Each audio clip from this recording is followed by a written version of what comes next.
Hello, Gopal this side, proud son of a proud farmer. आज आप सबके बीच debut IGTV on Instagram and YouTube पे शायद फोर्थ वीडियो होगा। तो आज का जो हमारा टॉपिक रहेगा जी वो रहेगा तालिब से तालिबान तक की कहानी। तालिब का एग्जैक्ट जो मीनिंग है, तालिब एक वर्ड है जी, उर्दू का अरबी वर्ड है और इसका मतलब है तालिब का स्टूडेंट। एक स्टूडेंट कैसे एक टेररिज्म की ओर चला जाता है और वो एक टेररिस्ट का अच्छा लीडर, अच्छा मतलब कह सकते हो कि फाइनेस्ट लीडर निकलता है उनका, और वही आज मौत बनकर घूम रहा है जी। ठीक है, तो इसी के साथ साथ आपको मैं बताना चाहूंगा एज एन इंडियन, आप सब भी जो मुझे सुन रहे हो, आप सबको बहुत प्राउड है, मुझे प्राउड है कि हम इंडियंस हैं। और उससे भी बड़ी बात, हमारे सिपाही हमारे लिए सरहद पार खड़े हैं। वो देश के वीर जवान जो हमारे लिए शायद हर एक बूंद अपना खून का ना बहा रहे हैं, बट कोई चाहता नहीं है हम में से कि उनके साथ कभी भी कुछ ऐसा हो। मगर ये टेररिस्ट, ये जो आतंकवादी होते हैं ना, इनका कोई धर्म, कोई देश या फिर कह लो कोई भी माइंडसेट नहीं होता जी। इनका बस एक ही माइंडसेट है, आतंक फैलाना। तो हिंदू को मारो, मुसलमान को बख्श दो, ये कविता अभी कुछ फ्यू ऑफ मिनट्स पहले ही लिखी है, होप है आपको पसंद आएगी। हिंदू को मारो, मुसलमान को बख्श दो, जो इस्लाम ना माने, शरिया कानून ना माने, उस मुसलमान को भी सजा सख्त दो। किस अल्लाह ने सिखाया तुम्हें, किस अल्लाह ने सिखाया तुम्हें, सरहद पार हमारे वीर जवानों का रक्त लो। एक बात तो बताओ, कैसे तुम इतना हिसाब किताब रखते हो? आतंकवाद को अपनाने वाले, कुरान बदनाम कराने वाले, अल्लाह नाम सहारे जिहाद का पाठ पढ़ाने वाले, क्या तुम खुद कुरान पढ़ते हो? क्योंकि कोई भी टेररिस्ट होगा ना जी, अगर उसने कुरान पढ़ी है तो वो सच्चा मुसलमान हो सकता है, लेकिन टेररिस्ट नहीं हो सकता। इसी के साथ एक छोटी सी स्टोरी है कि एक बार एक टेररिस्ट ना, आतंकवादी, एक फैमिली को पकड़ लेता है और वो आदमी को पूछता है टेररिस्ट कि क्या तुम मुस्लिम हो? तो वो कांपती हुई आवाज़ से बोलता है जी मैं मुसलमान हूँ। तो वो बोलता है चलो ठीक है, कुरान की पहली कोई भी आयत पढ़ के सुना दो। तो वो बोलता है ओम भूर्भुवः स्वः तत्सवितुर्वरेण्यं भर्गो देवस्य धीमहि धियो यो न प्रचोदयात्। एंड वो टेररिस्ट कहता है जा सकते हो। वो चला जाता है। तो कुछ टाइम के बाद साथ ही में वाइफ पूछती है कि तुमने झूठ क्यों बोला और उसने तुम्हें मारा क्यों नहीं? अगर हम पकड़े जाते तो उस आदमी ने जवाब दिया कि ऐसा होना मुमकिन ही नहीं था, क्योंकि वो मुसलमान ही नहीं था। वो बोलती कैसे? वो कहता है कि अगर वो मुसलमान होता तो उसे कुरान का पता होता, कुरान का उसे ज्ञान होता, उसे पता होना था कि कुरान में होता क्या है। और अगर उसने कुरान पढ़ी होती तो वो सच्चा मुस्लिम होता, टेररिस्ट ना होता। ये एक बहुत बड़ा मैसेज है जी, बहुत अच्छा फैक्ट भी है।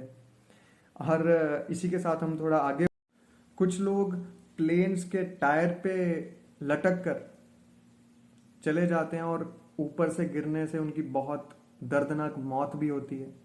और इसी के साथ साथ बहुत सी जो मतलब वुमेन्स हैं, वो आज की डेट में, आज सुबह एक क्लिप देखा है, उसमें क्या देखा कि वुमेन, एक मदर अपने बच्चों को US आर्मी को वायर के उस और फेंक रही हैं कि आप इनका ध्यान रखना, क्योंकि उन्हें पता है कि वो शायद अब अफगान में सेफ नहीं हैं। इनफैक्ट ना वुमेन्स ना ही बच्चे। और काफ़ी बच्चों को वहाँ पे कह रहे हैं कि फोर्स किया जा रहा है उनकी आर्मी को ज्वाइन करने के लिए, मतलब तालिबान आर्मी को। और बहुत सी वुमेन्स को, बहुत लड़कियों को फोर्स किया जा रहा है तालिबान सोल्जर्स के साथ मैरिज करवाने के लिए। इनका जो लॉ है, शरिया लॉ और इस्लामिक लॉ के नाम पर ये सिर कलम कर देते हैं, फांसी पे चढ़ा देते हैं। 1998 में इन्होंने अपने ही प्रेसिडेंट को फांसी दे दी थी चौराहे पर। और लेकिन 23 साल बाद के मुर्दा तालिबान जिंदा कैसे हो गया और नई सरकार बनी। तो इस बीच अमेरिकन सोल्जर्स सैकड़ों की तादाद में मारे गए और इसी के साथ साथ बहुत से अराउंड 70,000 अफगान सोल्जर्स मारे गए। और इसके बाद आगे बढ़ने के लिए तालिब से तालिबान कैसे आया, उससे पहले हम जानेंगे स्टार्टिंग में हुआ क्या था जी। ये बात है 1839 की, 18th सेंचुरी की बात है, जब ब्रिटिशर्स जस्ट रशियन अंपायर के ऊपर एक इन्फ्लुएंस डालने के लिए अफगान में लड़ाई करते हैं। ड्यूरन ये बीच में चाहते थे कि एक बॉर्डर बन जाए ताकि अफगान के थ्रू रशियंस का आना ब्रिटिश इंडिया में मुश्किल हो जाए, ठीक है, मतलब एक बहुत अच्छा बॉर्डर हो, और इन्होंने ऐसा किया भी। और थर्ड एंग्लो वॉर अफगान ने जीता क्योंकि वो ब्रिटिशर्स का राज खत्म करना चाहते थे। और उसके बाद एक फर्स्ट जो राजा बने वो थे किंग अमनुल्ला खान, और ये पहले एक ऐसे राजा थे जिन्होंने पुराना ट्रेडिशन तोड़ दिया था कि पहले राजा क्या करते थे, 2 या 3 मैरिजेस करते थे, राइट। और ये इकलौते ऐसे थे जिनकी लव मैरिज हुई और सिंगल मैरिज जस्ट, और इन्होंने ये ट्रेडिशन तोड़ा। और इनकी जो क्वीन थी, मतलब जो रानी थी, वो थी क्वीन सुराया तर्जी, और इनकी वाइफ जो थी ना, वो वुमेन्स की फ्रीडम के लिए बहुत बढ़ चढ़ कर काम करने लगी। तो लोगों ने देखा कि ये राजा और रानी बहुत अच्छे हैं उनके लिए, और इन्होंने एक्चुअल में बहुत मॉडर्नाइजेशन भी लेके आए पूरे अफगान में। और अपने एक बार तो ऐसा हुआ कि एक मीटिंग चल रही थी एक स्टेज पे, तो उसी बीच क्वीन जो तर्जी हैं, इन्होंने क्या किया, अपने हिजाब को फाड़ डाला, और ये बात साथ में बोली कि कहीं भी कुरान में नहीं लिखा या किसी भी ग्रंथ में नहीं लिख रखा कि किसी भी मुस्लिम को पूरा हिजाब डालना है या कवर करना है बॉडी को, कहीं भी नहीं लिख रखा। तो उन्होंने ये ट्रेडिशन भी तोड़ दिया।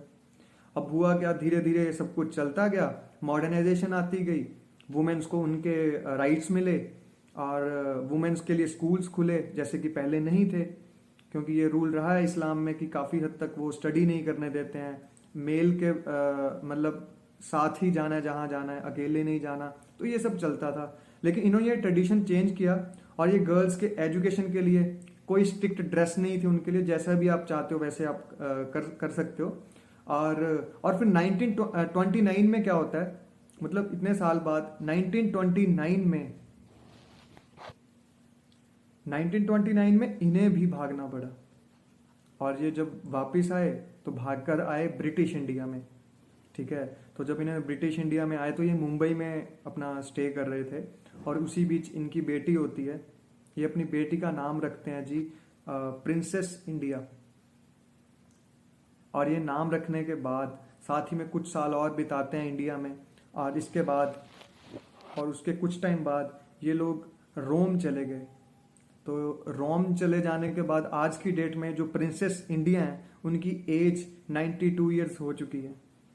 और इसी के साथ साथ 1947 सबके लिए बहुत ऐतिहासिक दिन रहा होगा, हमारे बुजुर्गों के लिए स्पेशली, राइट।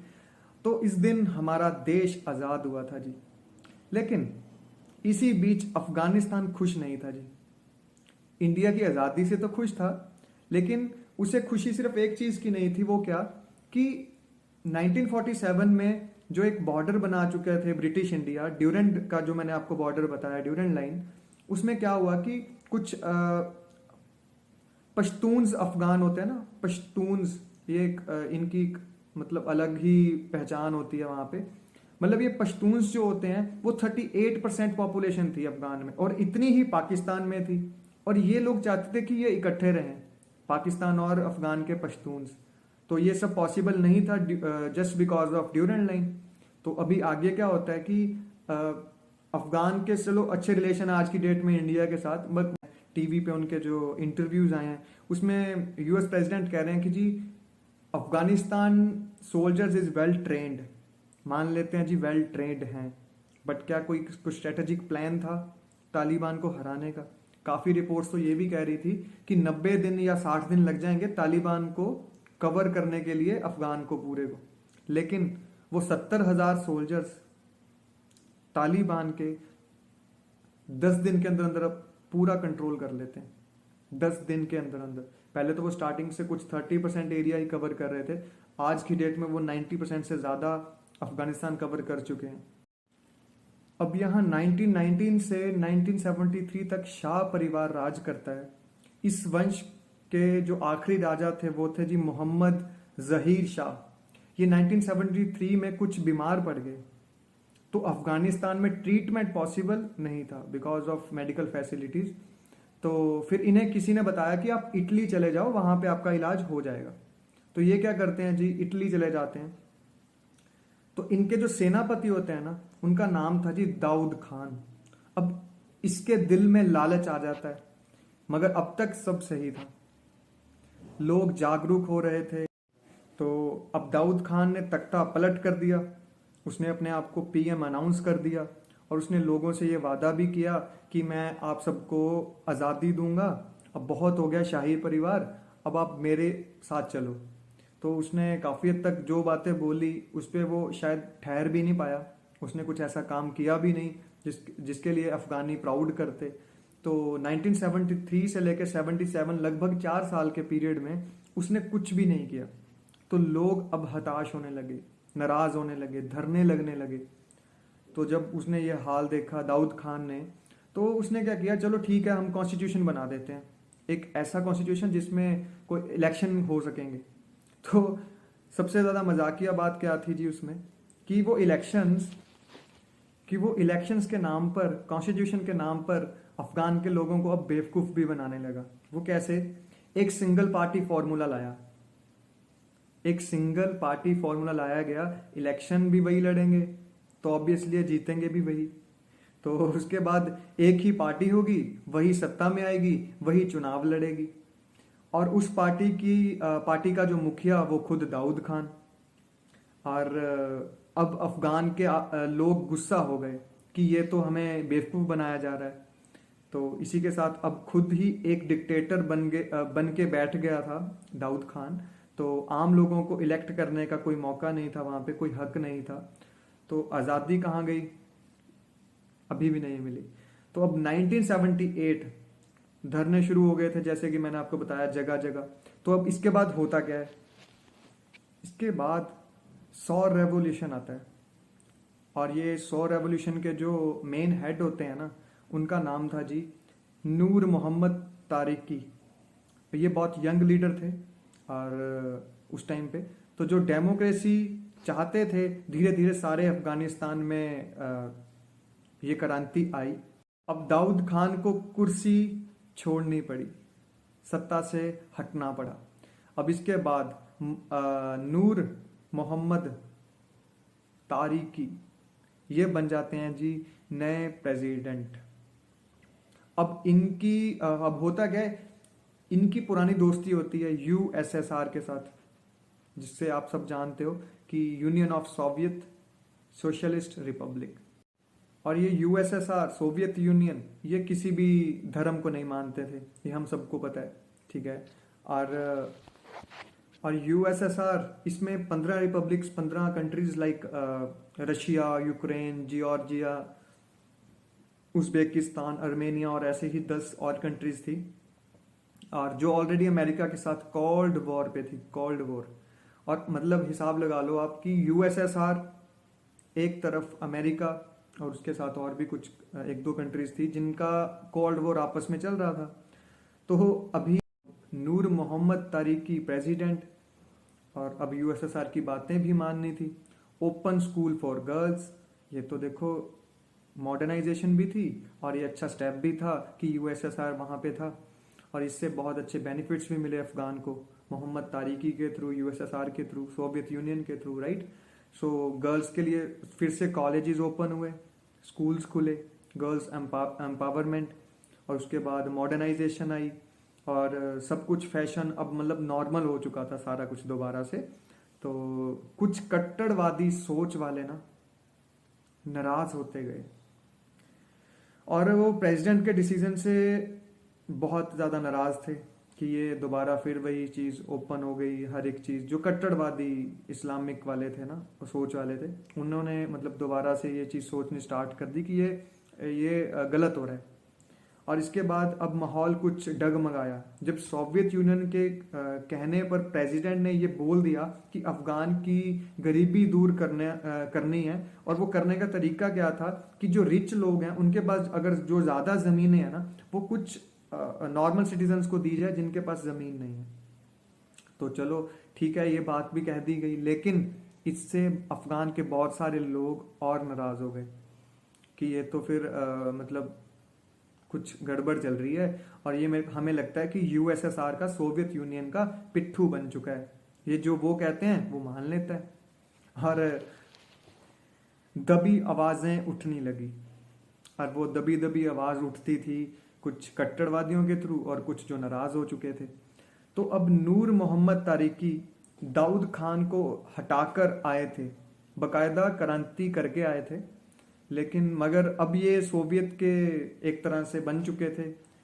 ये वो दौर था जब एक साथ साथ दो देश में अलग अलग क्रांति चल रही थी। एक तरफ नूर मोहम्मद तारिकी ने वेस्टर्न कल्चर के दरवाजे ओपन किए थे अफगान में, दूसरी ओर ईरान में यही काम यूएसए कर रहा था, और वहां पे भी कट्टर इस्लामिक लोग उनका विरोध कर रहे थे। और अमेरिका ईरान में, ठीक है, और सोवियत यूनियन रशिया में, या क्योंकि यूएसए कभी भी टिक कर नहीं बैठता जी। और उसने देखा कि अगर दबदबा सोवियत का था तो अब हम घुसपैठ करेंगे और इनसे ऊपर आके बताएंगे, क्योंकि वो अपने आप को छोटा फील कर रहा था। और इसके बाद अमेरिका ने कुछ ऐसे लोग ढूंढने स्टार्ट किए जो कट्टरवादी थे, जो इस्लाम के विरुद्ध जा रहे थे लोग, और मतलब जो इस्लाम को मानते थे और जो इस्लाम के विरुद्ध जा रहे थे उनके लिए वो मतलब खतरा साबित हो सकते थे। यूएसए ने ऐसे लोग ढूंढने स्टार्ट किए, और उन्होंने देखा और माहौल ऐसा क्रिएट कर दिया कि जो लोग इस्लाम के साथ थे उन्हें अपने साइड लेना स्टार्ट किया कि देखो सोवियत यूनियन कितना गलत कर रहा है, यूएसएसआर कितना गलत कर रहा है। कुछ कट्टरवादी ढूंढे, और अब सीआईए मुजाहिदीन अमीन के पीछे जाने लगी, उन्हें घेरने लगी और उन्हें समझाने लगी। और समझा क्या रहे थे कि आपको लोग सुनते हैं, आपको लोग मानते हैं, तो आप क्या कीजिए, जो इस्लाम के साथ चल रहे हैं ना, जो कट्टर हैं, आप उनके साथ मिल जाएं और सोवियत यूनियन के खिलाफ जाएं। तो मुजाहिदीन अमीन ने इसके लिए हाँ कर दी। फिर नॉर्मल सिटीजन को इन्होंने भड़काना स्टार्ट कर दिया। हफीजुद्दीन अमीन को जब ये पता चला कि अब सीआईए मेरे साथ है, ठीक है, अमेरिका मेरे साथ है, तो उन्होंने नॉर्मल सिटीजन को भड़काते हुए ये तक कह दिया कि साथ ही साथ जो इस्लाम को बिगाड़ रहे हैं, इस्लाम धर्म को खराब कर रहे हैं ना, आप उन्हें जिहाद करने पे मजबूर कर दीजिए, मुजाहिदीन बना दीजिए उन्हें। मुजाहिदीन ये कहते हैं उन लोगों को जो धर्म के रक्षक है ना, और धर्म के रक्षक। और उसके बाद ये करते क्या है कि जो धर्म के खिलाफ जा रहा है, एक तो उसके लिए ये उसके विरुद्ध लड़ाई कर रहे हैं, और दूसरी ओर ये मासूमों को भी मार रहे हैं। और उन्होंने लोगों को भड़काना स्टार्ट तो कर ही दिया था। और अब कोई भी बगावत होती थी, कोई भी लड़ाई हो जाती थी इस्लाम के विरोध में, तो ये उस चीज को फ्रंट पे ले आते थे हफीजुद्दीन अमीन।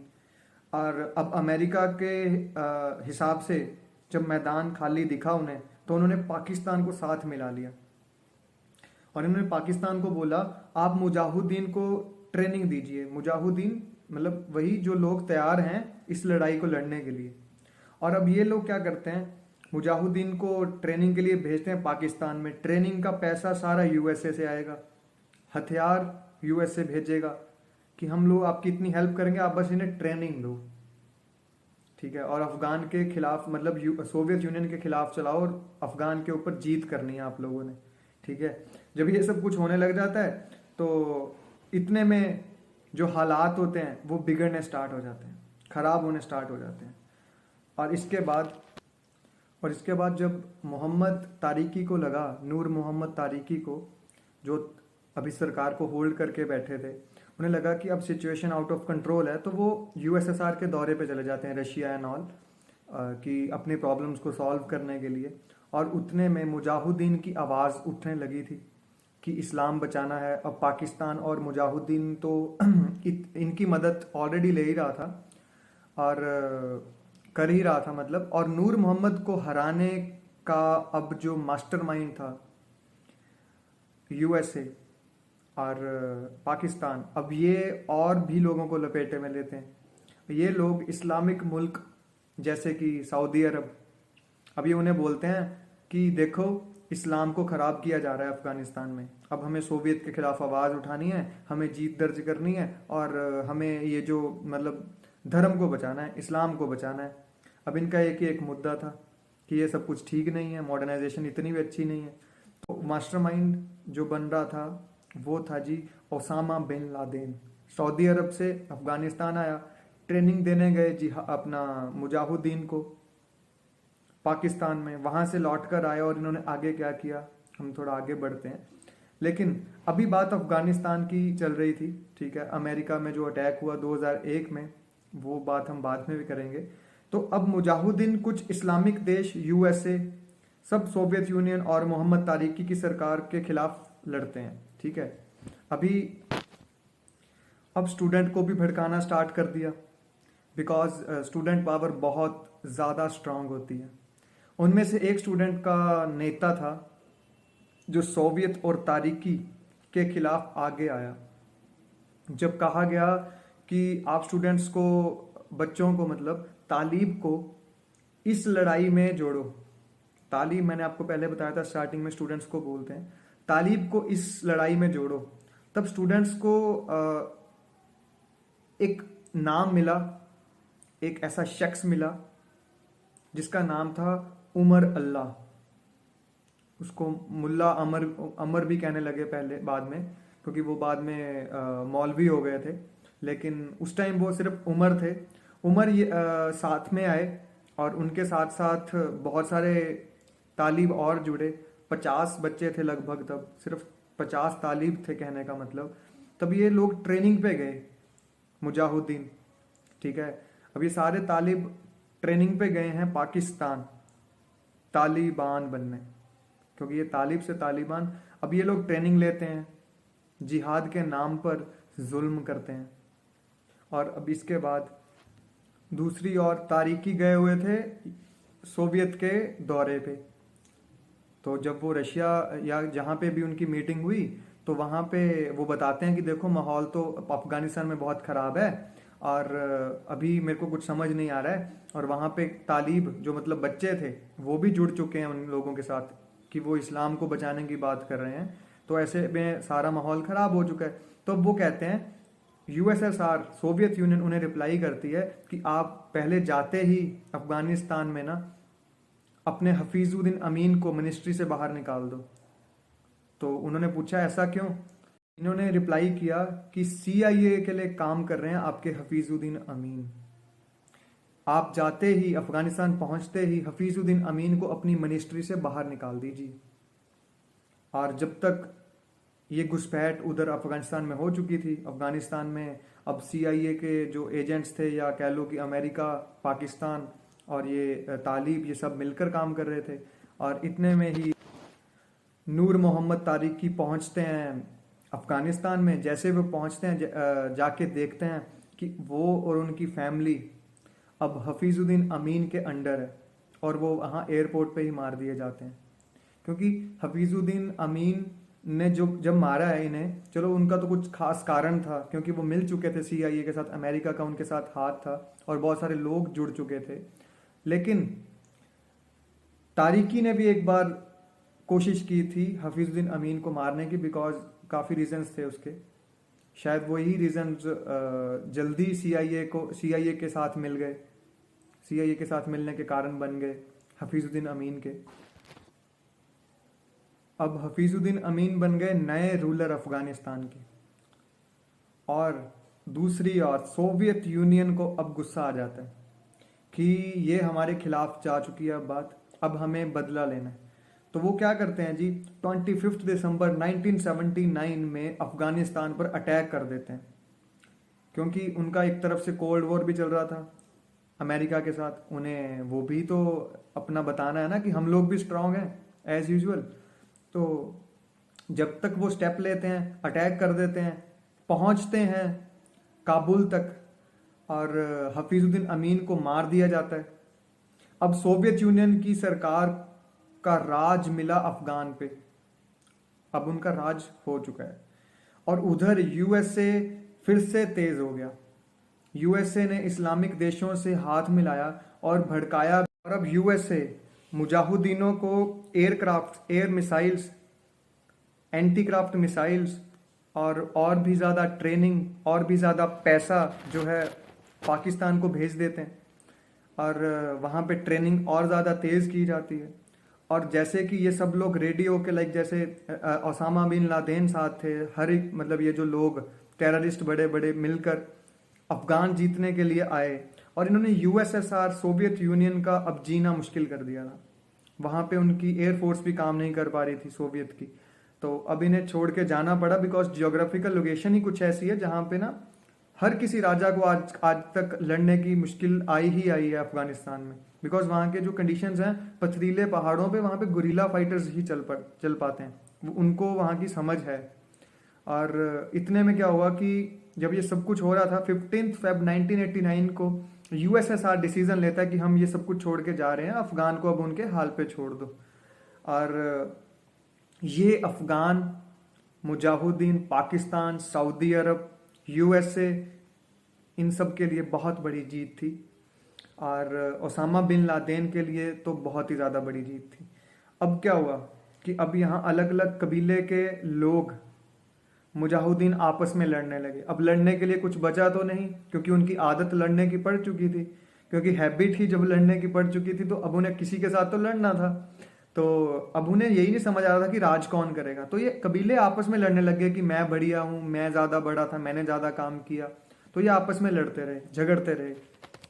तब 1989 में मोहम्मद नजीबुल्लाह कंट्रोल को संभालते हैं। ये privatization, modernization, one party power को खत्म कर देते हैं, मतलब प्राइवेटाइजेशन और मॉडर्नाइजेशन को लेकर आते हैं, और जो वन पार्टी पावर थी उसे खत्म कर देते हैं कि कोई भी इलेक्शन लड़ सकता है। ठीक है, अब लड़ने के लिए कोई दुश्मन तो बचा नहीं था, तो कबीले आपस में लड़ते रहे काफी साल, 8-9 साल ऐसे ही चलता रहा, अपनी स्ट्रेंथ, अपनी कमियां गिनवाते रहे। अब ये आपसी लड़ाई यूएसए के लिए खतरनाक बन चुकी थी, क्योंकि यूएसए ने इनके ऊपर बहुत पैसा, बहुत ट्रेनिंग, लगभग $2 ट्रिलियन खर्च कर दिए थे। तो अब यूएसए ने क्या स्टेप लिया कि इसके बाद जो होता है सो होता है, वो कोशिश कर रहे थे कि सब जुड़कर ही रहें। और जब ये लड़ाई चलती गई तो इसी बीच 2 कबीले बाहर आए जिन्होंने बहुत स्ट्रांगली अपने पॉइंट्स रखे, और लड़ाई भी बहुत जोर शोर से हुई। और उनमें से जिसने जीत दर्ज की वो एक कबीला था मुजाहिदीन का, वो था जी तालिबान, वो स्टूडेंट्स यूनियन, वो उमर की जो स्टार्टिंग थी। अब ये क्या हुआ कि स्टूडेंट्स का जो कबीला अब ये जीत चुका था, इनमें से वही उमर जिसकी एक आंख बॉम्ब ब्लास्ट के कारण बंद रहती थी। आप शायद अगर गूगल पे देखोगे तो आपको ये पिक मिल भी जाएगी इनकी, जिसमें इनकी एक आंख फट चुकी थी बॉम्ब से, या जो भी फाइटिंग में हुआ लड़ाई, गोली लगी थी शायद। तो अब वो क्या कर रहे हैं, मस्जिद में नमाज पढ़ाते हैं, अब वो मुल्ला उमर बन चुके हैं। और ये वही मुल्ला उमर है जिसने ओसामा बिन लादेन के साथ मिलकर सोवियत यूनियन को जीता, सोवियत यूनियन को हराया, या जीता, कुछ भी कह सकते हो। अब ये लड़ाई के साथ साथ मिलकर 1998 में काबुल घुसते हैं। ये दोनों मिलकर अब दोबारा काबुल में घुसते हैं और बहुत हुकूमत करते हैं, बड़ी जोर शोर से, इतनी ज़्यादा लड़ाई कर, इतना ज़्यादा खून खराबा करते हैं, जो कि इस बार के जो प्लस पॉइंट्स थे कि इतना खून खराबा नहीं हुआ जितना 1998 में हुआ था। तो इन्होंने वहां पे क्या किया, अफगानिस्तान को अपने अंडर किया 1998 में, ये तालिबान ने। अब इसके बाद नजीबुल्लाह, जो मैंने आपको बताया थे, जो पावर में आ गए थे 1989 में, उनको फांसी पे चढ़ा दिया जाता है। अब उनको शरेआम लोगों के सामने फांसी लगा दी गई। अब ये बहुत खौफ बना कि इन्होंने प्रेसिडेंट को ही मतलब ऐसे किया। और उसके बाद ये वो दौर था जब नॉर्मल सिटीजन बहुत डर चुका था। अब 2021 चल रहा है, 1998 को याद करके हर किसी को याद है कि अभी 23 साल ही हुए हैं। बहुत दर्दनाक हादसे थे वो, जब मारा जाता था, वुमेन्स के राइट्स खत्म हो गए थे, तभी लोग आज रो रहे हैं, बच के भागने की कोशिश कर रहे हैं। और हम लोगों को शायद ये नॉर्मल लग रहा होगा, लेकिन ये तालिबान आज से कुछ साल में हमारे लिए शायद बहुत बड़ी प्रॉब्लम बन सकते हैं। चलो अब हम कुछ आगे बढ़ते हैं, बस अब कुछ कंटेंट बचा है, अब ये कंप्लीट होने वाला है, जस्ट हम एंड मोमेंट पे ही हैं। अब तालिबान का पहला शासक मुल्ला उमर बना जब इन्होंने अफगान की सरकार को हराया। अब 1998 से 2001 तक सब ठीक चल रहा था उनके लिए, अफगान के लिए नहीं। और ओसामा बिन लादेन 9/11 वाला अटैक कर देते हैं 2001 में, वर्ल्ड ट्रेड सेंटर अमेरिका, सबको याद है, बहुत बड़ा मास्टरमाइंड था ये। और इसका रीज़न क्या बताया था उन्होंने, एक लेटर भेजा था अमेरिका को कि ये एक रिवेंज है। किस चीज़ का हम बदला ले रहे हैं कि अमेरिका क्या कर रहा है, सोमालिया, लीबिया, इराक, यहाँ पे मुस्लिम्स के ऊपर अत्याचार करता है, तो मैंने उसका बदला लिया। और अब यूएस से रुकने वालों में से तो नहीं था, यूएस आर्मी को अपने ऊपर भरोसा, और यूएस सरकार ने डिसीजन लिया, यूएस आर्मी और नाटो फोर्स, ब्रिटेन, ये सब इकट्ठे हो गए। अब इन्होंने क्या किया, अपनी आर्मी को अफगानिस्तान भेज दिया। धीरे धीरे करके बहुत सारी आर्मी इनकी पहुंची और इन्होंने तालिबान से लड़ाई की, और तालिबान को वहां से कुछ भाग गए, कुछ मारे गए। कोशिश तो की थी कि सब कुछ खत्म कर देना है उनका, लेकिन ये अमर उल्ला शुरुआत से दोस्त था उसामा बिन लादेन का। वो एक्चुअल में लादेन को मारने आए थे, क्योंकि उन्हें ये न्यूज़ मिली थी कि लादेन अफगानिस्तान में छुप कर बैठा अमर उल्ला के साथ, जो कि 2001 तक प्रेसिडेंट था। अब ये क्या करते हैं, बताया जाता है कि अमर उल्ला उन्हें अपने किसी व्हीकल के थ्रू भगाकर पाकिस्तान ले गए, और ये लोग मतलब अमेरिका उसे अफगानिस्तान में बहुत साल ढूंढता रहा, नहीं मिला। जब पता चला कि वो पाकिस्तान में है, तब जाके कहीं 2011 में लादेन की डेथ हुई। और अमर उल्ला के ऊपर इन्होंने इनाम रखा था, जो भी उसे ढूंढेगा $1 करोड़, $1 करोड़ का इनाम, जो कि पाकिस्तान में फिर वो जेल में रहे काफ़ी टाइम अमर उल्ला। और 2013 में किसी इलनेस की वजह से उनकी डेथ भी हो गई थी। मतलब उस शख्स की, जिस शख्स ने शायद नॉर्मल मासूमों को मारते वक्त सोचा भी नहीं, किसी भी मासूम, किसी भी औरत को मारने पे, जुल्म करने से पहले, वो लादेन जिसने वर्ल्ड ट्रेड सेंटर पे पता नहीं कितनी ही मौतें कर दी, कितने ही लोग वहां पे मारे गए। और अब दूसरी ओर 2004 में इंडिया के साथ अफगान के रिलेशंस बहुत स्ट्रांग थे। तब जो प्रेसिडेंट थे वो थे हामिद करजाई, और ये बहुत अच्छे रिलेशंस बना रहे थे, बहुत बिजनेस प्रपोजल्स थे इनके साथ इंडिया के लगभग $3 बिलियन, मैंने आपको बताया, का प्रोजेक्ट चल रहा है ऑलरेडी, अलग अलग बिजनेसेस पे, अलग अलग तरीके से। और इसी बीच जब हम देख रहे हैं कि ओसामा बिन लादेन को 2011 में मार दिया गया, 2013 में अमर उल्ला की डेथ हो गई, और बताते हैं पिछले 20 साल में 4000 male and female American soldiers मारे गए, 20,000 से ज़्यादा इंजर्ड हुए, और 500 से ज़्यादा ब्रिटिशर सोल्जर मारे गए, और 60,000-70,000 से ज़्यादा अफगान के सोल्जर्स मारे गए, और नॉर्मल सिटीजन 1.25 लाख के अराउंड मारे गए। और ये डाटा बढ़ चुका है। अभी तक जो एग्जैक्ट फिगर्स नहीं पता चली हैं, जो अभी फ़िलहाल जो होके हटी हैं। और उनके अब बात ये जानने वाली है कि यूएसए के कितने पैसे लग चुके हैं, है ना, $2 trillion, we got this point, right. And उसके बाद यूएसए ने चलो 2011 में लादेन को भी मार दिया। अब उसके बाद एक्चुअल में मिला क्या, मैं तो यही बोलूँगा जी, निराशा। वो निराशा, वो दुख शायद आर्मी को है कि नहीं पता नहीं, बहुत सोल्जर्स गवाए ज़रूर है यूएस आर्मी ने, हमें उनके बारे में सोचना भी चाहिए। मगर ये नॉर्मल सिटीजन्स जो अमेरिका के, इनका कितना पैसा वेस्ट हो गया। अगर सही मायने में देखा जाए तो 2011 में आ जाना चाहिए था वापस, अगर आ जाए तो तब भी आ सकते थे, बट कितना ही पैसा इनका उसके बाद, जीतने के बाद अमेरिकन अफगानी सोल्जर्स को ट्रेन करने में लग गया। 3 लाख से ज़्यादा सोल्जर्स को इन्होंने ट्रेन किया है वहाँ पे, उनको हथियार दिए हैं, है ना, डिफेंस करने के लिए बहुत सारे इक्विपमेंट्स दिए हैं, बट मिला क्या। आज उन्हें ही लोग बोल रहे हैं कि ये भी छोड़ कर आ गए, ये भी हार गए, और तालिबान जीत गया, मरा हुआ तालिबान जिंदा हो गया। मुर्दा तालिबान जिंदा हो गया जी 23 साल बाद।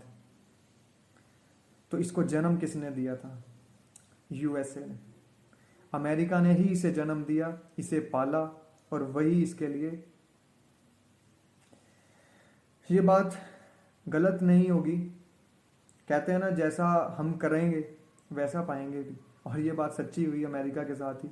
मैं गलत वे में नहीं कह रहा हूँ, आप मेरे कहने का मतलब समझना। खुद ही इन्होंने ऐसे ही एक मुहिम रखी, ऐसा एक नींव रखी कि लोगों को अपनी पावर बढ़ाने के लिए, लोगों को दिखाने के लिए, सोवियत यूनियन को हराने के लिए मुजाहिदीन रखा, तालिबान बनाया, उसको जन्म दिया, ठीक है, उनको पावर दी, और यही इनके लिए वर्ल्ड ट्रेड सेंटर या चाहे आज की डेट में इनकी हार का कारण बने। ठीक है।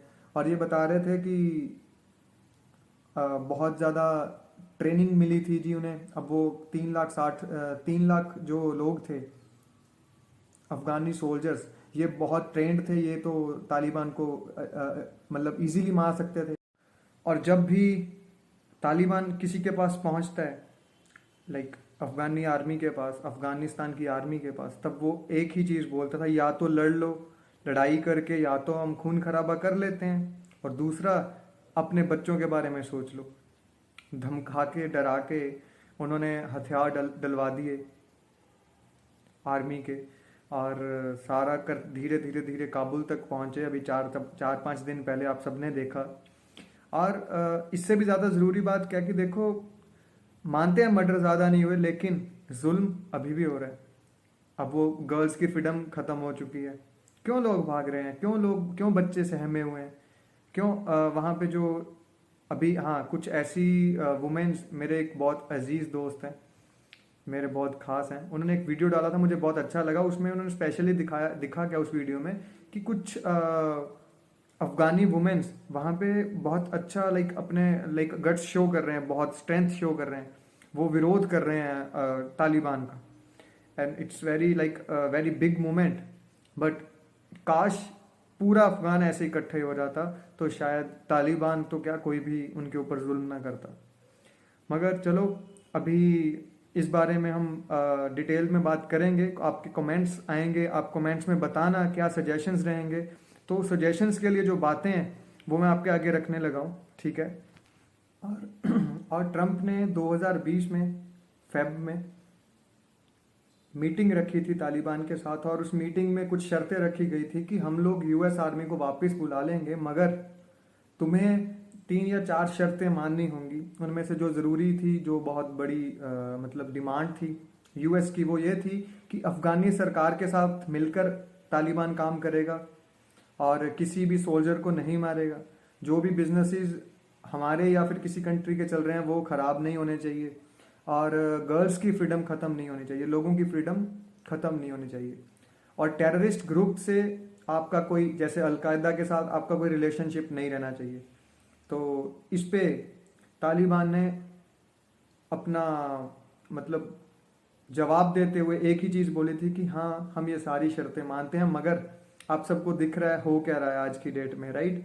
अभी थोड़ी देर पहले पता चला है कि उन्होंने अपना फ्लैग भी लगा दिया और अपने हिसाब से नाम रखा है अफगान का।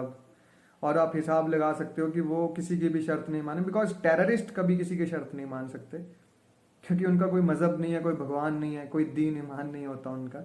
तो अभी देखने वाली बात यह है, अफगानिस्तान की 4 करोड़ से ज़्यादा पॉपुलेशन है, जिसमें से 3.5 लाख सोल्जर्स हैं। 4 करोड़ से ज़्यादा पॉपुलेशन, 3.5 लाख सोल्जर्स हैं अफगान के। 50 लाख तो सिर्फ और सिर्फ काबुल में है, 50 लाख लोग, और यही इनकी कैपिटल है। तो आज की डेट में अगर लड़ाई होती है तो नॉर्मल सिटीजन ही मारे जाते हैं। तो ऑब्वियसली शायद प्रेसिडेंट का देश छोड़ के जाना अभी 4 दिन पहले काबुल से, तो हो सकता है ये लाजमी है। आप बताइए, मेरे हिसाब से उसकी लीडरशिप में प्रॉब्लम थी जी, उसके लीडरशिप में कॉन्फिडेंस नहीं था, वो देश छोड़ के चला गया, सबको बोल दिया आप अपने हिसाब से देख लो। अगर वो ऑर्डर देता, मानता हूँ बहुत खून खराबा हो जाता, मगर क्या आप सारी फ्रीडम खो दोगे? बार बार मरने से अच्छा है एक बार मरा जाए। बार बार, हर साल, हर दिन, हर मोमेंट, हर मिनट मरने से अच्छा है एक बार मर लिया जाए। तो अगर वो ऑर्डर देते, 3.5 लाख बंदे, 3.5 लाख सोल्जर अफगानी आर्मी के, अगर 70,000 लोगों को नहीं मार सकते। अभी कहते हैं कि जब 1998 में तालिब सरकार बनी थी ना, तब 3 देशों ने ही इसको मान्यता दी थी, इनके शरिया लॉ जो ये इस्लामिक लॉ बना रहे हैं, सिर्फ 3 देश थे उसमें, पाकिस्तान, सऊदी अरब, यूएई। सिर्फ इन्होंने बोला था कि ये सही है, और जो कि मान्यता मतलब मेरे हिसाब से सही तो नहीं है, गलत है। बाकी आप बता सकते हो कि आपको क्या लगता है कि ये शरिया लॉ अच्छा है। मैं इसके रिगार्डिंग भी बात करूंगा, ये लॉ में है क्या क्या। और आप बताओ, लोग डरे हुए हैं। यूएसए का मकसद लादेन को मारना था 2011 में, पूरा हुआ। और यूएसए ने क्या खोया क्या पाया, आप ये भी बता सकते हो मुझे। आप अपने हिसाब से आपको क्या लगा अब तक, आपके तक जो भी न्यूज़ आ चुकी है अभी तक, जो भी आपके पास मतलब डाटा आया है, आपने जो समझा अभी तक इस लड़ाई को, और क्या तालिबान डेमोक्रेसी से सरकार चलाएगा, आप ये भी बता सकते हो, या वही जालिम सरकार, वही लॉ चलेगा जो पहले था, जो चल रहा है ऑलरेडी। बट आप ये बता सकते हो क्या ऐसा होगा। और मेरी तरफ से सैल्यूट है जी, दानिश सिद्दीकी हमारे इंडिया के रिपोर्टर थे, जर्नलिस्ट थे, और उनकी जो बोलते हैं, जो उनकी फोटोग्राफी थी या जो उनकी जो न्यूज़ थी, वो बहुत ज़्यादा डीप होती थी और रियलिटी दिखाते थे। वो किसी का पक्षपात नहीं करते थे। आज की डेट में उनकी डेथ हो चुकी है, तालिबान टेररिस्ट ने या तालिबान आर्मी ने उनको मार डाला है अफगानिस्तान में। और हमारे एक और बहुत अच्छे जर्नलिस्ट हैं इंडिया से, कनिका गुप्ता, ये भी पिछले 3-4 मंथ से वहीं पे थे, और इनकी बहुत अच्छी दोस्ती भी थी काफ़ी वहाँ पे अच्छे, जो अभी इस टाइम अफगानी अफेयर्स में थे, अफगानिस्तान के जो अफेयर्स संभाल रहे थे, इंटरनेशनल अफेयर्स, वो लेडी के साथ उनका बहुत अच्छा उठना बैठना था। और आज भी उनसे जब बात हो रही है तो वो काफ़ी न्यूज़ शेयर कर रहे हैं कि तालिबान क्या क्या कर रहे हैं, और जहाँ पे मीडिया कवरेज नहीं है वहाँ पे एक्चुअल में कितना ज़्यादा मतलब खौफ फैलाया जा रहा है। जहाँ पे मीडिया कवरेज है वहाँ पे तो वो बहुत अच्छा दिखाई दे रहे हैं, बट वहाँ पे भी आपने देखा है पब्लिक में गोलियां चला रहे हैं, ओपन फायर कर रहे हैं। तो ये भी कोई सही बात नहीं है, बहुत अच्छी बात नहीं है। और बताया जा रहा है कि मुल्ला बरादर, ये जो 2001 में डिफेंस मिनिस्टर थे अफगानिस्तान के, जब तालिबान सरकार थी तब ये डिफेंस मिनिस्टर थे, मुल्ला बरादर, ये बन सकते हैं तालिबान के इस टाइम अफगानिस्तान के नए प्रेसिडेंट, और ये मतलब ये सत्ता संभालेंगे। और ये मुल्ला उमर के साथ जिन्होंने तालिब से तालिबान बनने की कहानी जहाँ से स्टार्ट हुई थी, मुल्ला उमर एक स्टूडेंट था जिसकी 2013 में जेल में डेथ हो गई थी पाकिस्तान में ड्यू टू इलनेस, मैंने आपको बताया था। अभी ये बन सकते हैं, इन्होंने नींव रखी थी उनके साथ तालिबान की, और ये अगर बन गए तो बहुत खतरा है। और उसके बाद अब हम बात करते हैं 1998, जब तालिबान अच्छा बनकर आया था, ठीक है। लेकिन तालिबान खुद को कहता है कि वो एक सच्चा और कट्टर इस्लाम को मानने वाला है, राइट। लेकिन मतलब जो चाइनीज हैं, चाइना की गवर्नमेंट है, वो क्या कर रही है, वो हाथ मिला रही है जी तालिबान से, जो कि उन्हीं की अपनी जगह में, चाइना में, उइघुर में मुस्लिम्स के ऊपर अत्याचार कर रही है। उइघुर, इसमें वो बहुत ज़्यादा अत्याचार कर रहे हैं मुस्लिम्स पे। तो क्या ये उनके लिए सही है? क्योंकि अमेरिका से बदला लेने चला गया था ओसामा बिन लादेन, क्योंकि वो मुस्लिम्स पे कहीं ना कहीं किसी कंट्री में अत्याचार कर रहे थे, और ये भी कर रहे हैं, हाथ तो मिला रहे हैं। बट ये तीनों दुश्मन बाय चांस अगर इकट्ठे हो जाते हैं, पाकिस्तान, चाइना और तालिबान, तो ये इंडिया के लिए खतरा है बहुत बड़ा, क्योंकि ज़्यादा डिफरेंस नहीं है इंडिया अफगानिस्तान में। और 1998 में तालिबान अच्छा बनकर आया था, मगर धीरे धीरे कंजर्वेटिव सोच सामने आ गई थी उसकी। जैसे कि उसने क्या किया था 1998 में, सिनेमा बंद कर दिए, टीवी बंद कर दिया, बैन कर दिया, music ban, VCR ban, football ban, chess, kite flying, most of the paintings, photography, embroidery on sleeves and clean shave, ठीक है। और फॉरनर्स भी बैन कर दिया आने। और उसके बाद यूएन ऑफिसेज, एनजीओ, और उसके बाद इंटरनेट, एजुकेशन फॉर गर्ल्स, जैसे कि मैंने आपको बताया 10 साल की लड़कियों से ऊपर उन्हें किसी को स्टडी नहीं करने देते, मतलब 6th क्लास से ज़्यादा पढ़ने नहीं देंगे वो, ये उनका लॉ है।